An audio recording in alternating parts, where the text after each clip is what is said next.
Hindupuram MLA TDP నేత నందమూరి బాలకృష్ణ జగన్ సర్కార్పై తనదైన స్టైల్లో పంచ్ డైలాగులు గుప్పించారు. అభివృద్ధి కావాలా అరాచకం కావాలా అంటూ ప్రజలను ప్రశ్నించారు. వైసీపీ ప్రభుత్వ వైఫల్యాలను అక్రమాలను ఎండగట్టారు. పసుపు జెండానే అండదండ అంటూ టీడీపీకి ఓటేయాలని ప్రజలను అభ్యర్థించారు. చూస్తున్నాం, మనం చాలా క్లిష్ట పరిస్థితుల్లో ఉంది మన రాష్ట్రం. చెప్పుకోవడానికి సిగ్గుచేటుగా ఉంది. ఇవాళ ఒకప్పుడు ప్రపంచ పటంలో వెలిగిన మన రాష్ట్రం ఈనాడు ఆ ప్రపంచ పటంలో నుంచే మాయమైపోయే పరిస్థితిలో ఉంది ఈరోజు మన ఆంధ్ర రాష్ట్రం. మీరందరికీ గుర్తుపెట్టుకోవాలి, రేపు జరగనున్న ఎన్నిక మనకి, మన రాష్ట్రానికి, మన భావి తరాలకు భవితకు సంబంధించింది. దీంట్లో మీరు తేల్చుకోవాల్సింది ఏంటంటే, మీకు అభివృద్ధి కావాలా అరాచకం కావాలా, లేకపోతే మీకు సంక్షేమం కావాలా విధ్వంసం కావాలా, మీకు సుపరిపాలన సమర్థమైన పాలన కావాలా లేకపోతే రాక్షస పాలన కావాలా, లేకపోతే మీకు స్వర్ణ యుగం కావాలా చీకటి రాజ్యం కావాలా, మీకు కూల్చడానికి కావాలా కట్టడానికి కావాలా, మీకు న్యాయ నిర్ణేతలు మీరే. యథ రాజా తథా ప్రజ, యథ రాజాలాగా ప్రభుత్వ సిబ్బంది అయితేనేమి లేకపోతే వ్యవస్థలు అయితేనేమి అన్ని కూడా నిర్వీర్యమైపోయాయి.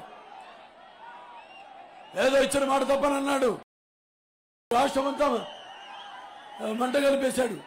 అలాగే మడమ తిప్పనన్నాడు, అందరి మెడలు విరిచేశాడు. అలాగే ఈ మద్యపాన నిషేధం అన్నాడు, మరి ఈ యొక్క పేదల యొక్క అన్నపానీయాలు మొత్తం కూడా తన మద్యపాన వ్యాపారంలో పోసేశాడు. అలాగే జగనన్నంటూ జగలగల పీడిస్తున్నాడు. అలాగే మావయ్యనంటూ మన మనోభావాలను తగలబెడుతున్నాడు.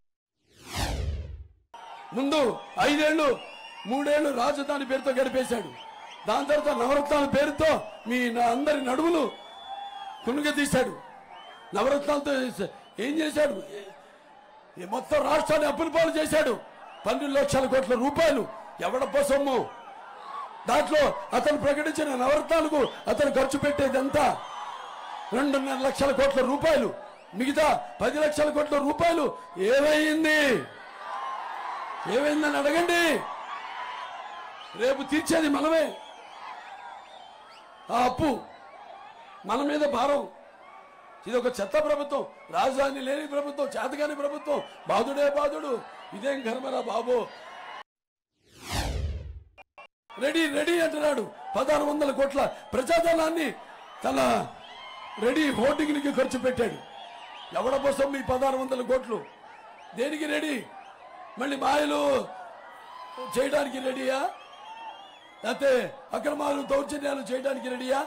మరి ఇంకో 100 సంవత్సరాలు ప్రజలకు దొరకకుండా ఈ యొక్క ఇసుక పాత్రలను తెవ్వి లక్షల కోట్లు దొబ్బడానికి రెడీయా? లేకపోతే ఈ యొక్క చీప్ లిక్కర్ ఏదైతే జే బ్రాండ్ మద్యాన్ని ఏరులో ప్రవహించి లక్షల కోట్లు దొబ్బడానికి సిద్ధమా? లేకపోతే ఈ యొక్క ప్రభుత్వం తయారీ చేసే ఏదైతే కల్తీ మద్యం ఉందో అది తాగి లక్షల కోట్ల మంది ఆడపడుచుల తాళి బొట్లు తెంచడానికి మళ్ళీ మళ్ళీ మళ్ళీ సిద్ధమా అని అడుగుతున్నాను. కోవిడ్ సమయంలో డాక్టర్ సుధాకర్ అదే మాస్క్ అడిగిన నేరానికి వాళ్ళ దృష్టిలో అడిగితే మరి అతన్ని నానా చిత్ర హింసల పాటు చేసి అతని బలం మరణానికి కారకుడు అయ్యాడు ఈ జగన్. అలాగే జడ్జి రామకృష్ణ గారు ఆయనపై అక్రమ కేసులు పెట్టి ఆయనని మానసికంగా ఎంతో క్షోభ పెట్టారు. అలాగే ప్రభుత్వ వ్యతిరేక విధానాలను ప్రశ్నిస్తే పేద దళితులు శిరోమండనం చేయించాడు. అలాగే ఈ వైకాపాకి చెందిన ఎమ్మెల్సీ అనంతబాబు దళితుడైన తన డ్రైవర్ని హత్య చేసి తీసుకెళ్లి డోర్ డెలివరీ చేయించాడు. అతను విచ్చలవిడిగా తిరుగుతున్నాడు బయట. అలాగే ఈ యొక్క రాజధాని